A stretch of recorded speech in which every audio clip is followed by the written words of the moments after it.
Hi, I'm Astrid, and I'm 34 years old. I spend my days taking care of our home and our two daughters. My husband, Ben, and I got married 7 years ago, and since then, we've built a family of four. Our daughters, Maya and Millie, bring a lot of joy into our lives. Ben works hard and often gets home late, but he's a good provider for us, and I do my best to support him. Overall, our family life is pretty peaceful, but there's one big problem. My mother-in-law, Francine, she's what you might call a classic difficult mother-in-law. From the start of our marriage, she's made it clear she doesn't approve of me. She often criticizes my cooking, saying it needs more salt or broth. But I disagree. Adding more doesn't improve the taste, it just masks the flavor of the ingredients. But she didn't seem to care about my preferences at all.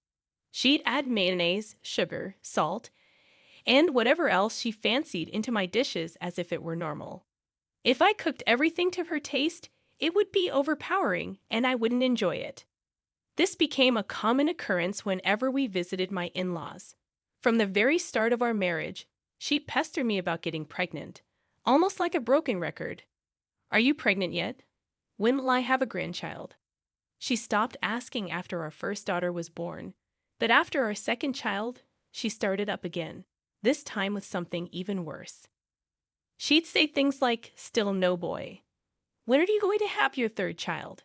If you don't give birth to a boy, you're worthless as my eldest son's wife.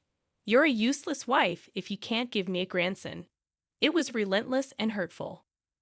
I had finally reached my breaking point with Francine's hurtful comments. No matter what she said, she always ended it with, "If you don't give birth to a boy, your existence is just pointless." It was infuriating. I mean, how pathetic can you be to judge someone's worth based on the gender of their children? I have two wonderful daughters, and there's absolutely nothing wrong with that. I couldn't understand why Francine would say such terrible things to me. In what kind of backward thinking does she live, insisting that a baby had to be a boy? Children are precious regardless of their gender. These thoughts kept gnawing at me until I couldn't take it anymore. I finally opened up to my husband about the bullying. "I don't want to go to your parents' house anymore," I told him. To my relief, he understood. "Okay, you don't have to visit them anymore," he said. "But you should show up at least on Thanksgiving and New Year's." I agreed, though I really dreaded seeing Francine on those occasions. But as the eldest son, my husband felt obligated to attend, and I didn't want to make things harder for him. With this arrangement, I managed to minimize my interactions with my in-laws as much as possible. After some time, my husband started coming home much later than usual. Normally, he'd be back around 8 p.m. due to his work commitments, but recently it's been closer to 10 p.m. He claims it's because of overtime and work-related socializing. But I can't shake the feeling that something else might be going on. His late nights mean that my daughters hardly get to see him anymore. "Daddy's not coming home today either," they'd sadly remark. He says he's busy at work. It's heartbreaking to see them miss their father so much. That's why I finally decided to address the issue with my husband. One day, I mustered up the courage to ask my husband if he could come home early, even if just for a little while, because our daughters missed him dearly. But instead of understanding, he responded with irritation. "Who do you think I've been working this late for?" he snapped. "I'm not playing around. You've been too easy on yourself lately, haven't you? Even telling me about your issues with Mom." I was taken aback by his anger. All I wanted was for him to spend time with our daughters. Why did he have to react like this? Gradually, a divide started growing between us. Then, during Thanksgiving, I had to face Francine again, and she was as cruel as ever. Not only did she pick on me, but she also belittled her other daughter-in-laws, Lorna and Callie. She'd order us around, saying, "You all better get in the kitchen and start getting ready." And when she addressed my daughters, it was with dismissiveness, while showering her second son's son, Timmy, with praise. "Ha, Timmy, come over here." She'd say, "You're very important to me since you'll be our heir." It was clear discrimination. She treated Timmy as special because he was the grandson she wanted, while ignoring and marginalizing my daughters and the other daughter-in-laws. We formed a silent alliance, Lorna, Callie, and I, bonded by Francine's harassment. It's astonishing how Francine can switch her attitude so abruptly. I never imagined she presumed to decide that Timmy would be the heir without consulting me. It's beyond disrespectful. And you're right, it's not just Francine's behavior that's troubling. Our own husbands seem completely oblivious to the way their wives are being mistreated. They're off drinking and socializing while we're left to deal with the pressure from Francine. To make matters worse, Francine talks behind our backs to her relatives, spreading hurtful rumors and making outrageous comments like, "She really is a bad wife who can't get pregnant with a boy." It's appalling. Lorna, Callie, and I found solace in each other. We realized we were all going through similar struggles, and we leaned on each other for support. We promised to stand by one another, no matter what challenges came our way. As the months flew by, New Year's Day arrived, and Francine continued to boss us around, treating us like her servants. She'd rush us to bring out dishes and refill drinks promptly. Then she'd swoop in, holding my son, gushing about how adorable he was, and allowing all the relatives to hold him too. But things took a nasty turn when Francine, perhaps fueled by alcohol, started spewing hurtful comments loudly. "Why don't you leave your wife and get a new one then?" she explained. Shockingly, my husband agreed, saying, "You're right, Mom. Maybe I don't need a wife like her." Their laughter echoed, joined by the other relatives, while we wives stood there in disbelief, feeling the weight of their cruelty. Then Francine went too far. She shoved divorce papers in my face, saying, "You should sign this already. I don't want you in this house anymore, and I don't want your granddaughters either. So you take them." It was a moment of utter betrayal and heartbreak. My husband stood there with a smirk on his face as Francine handed me the divorce papers. Feeling like I couldn't endure their cruelty any longer, I agreed to sign.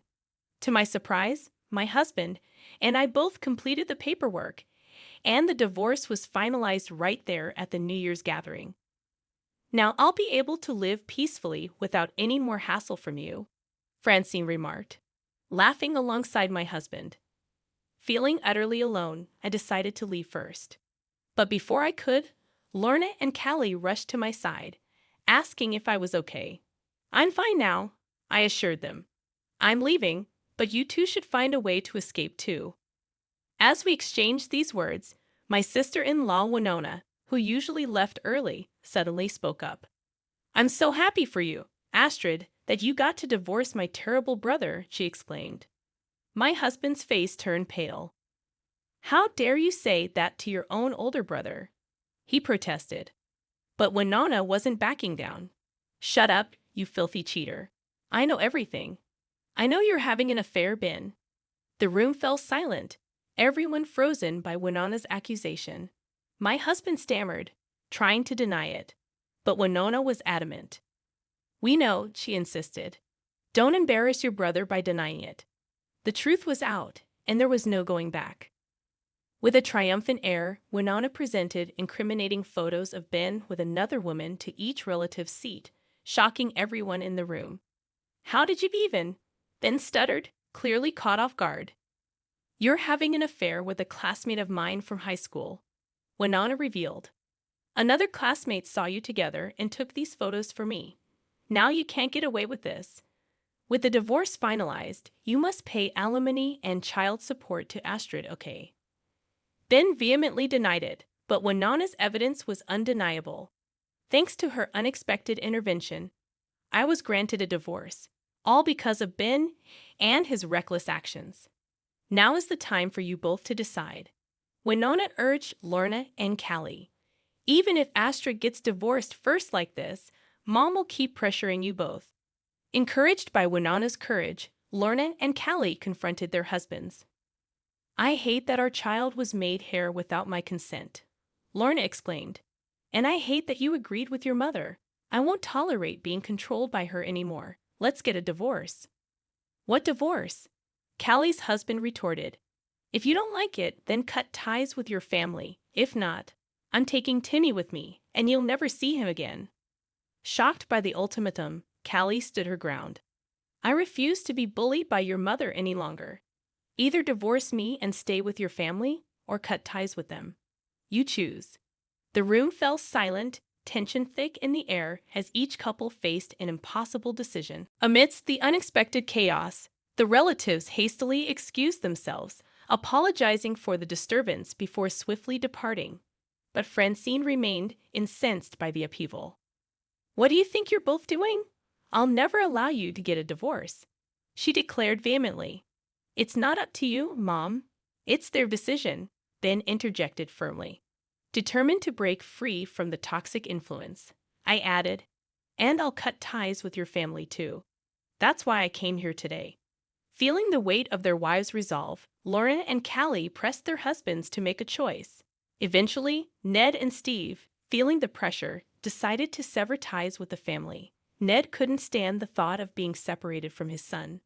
But Steve made the difficult decision to cut ties with his family because he loved his wife deeply. In the end, Francine was left with only Ben, who was drowning in debt. I received a substantial amount of alimony from my ex-husband and his lover, who refused to marry him, citing her existing marriage. Ben's reputation suffered both personally and professionally, and he became a laughingstock with no chance of remarriage. As for Francine, the neighborhood gossip painted her as abandoned by her sons, a fate she seemingly brought upon herself. Seeing their downfall brought me immense satisfaction. I moved to the city, where my aunt offered me a job, and I started a new life there with my daughters. Winona, who also lived in the city, became a close confidant. We often met for drinks and arranged playdates for our children. For now, I decided to focus on work and providing for my daughters. Love can wait, but my daughters' well-being cannot.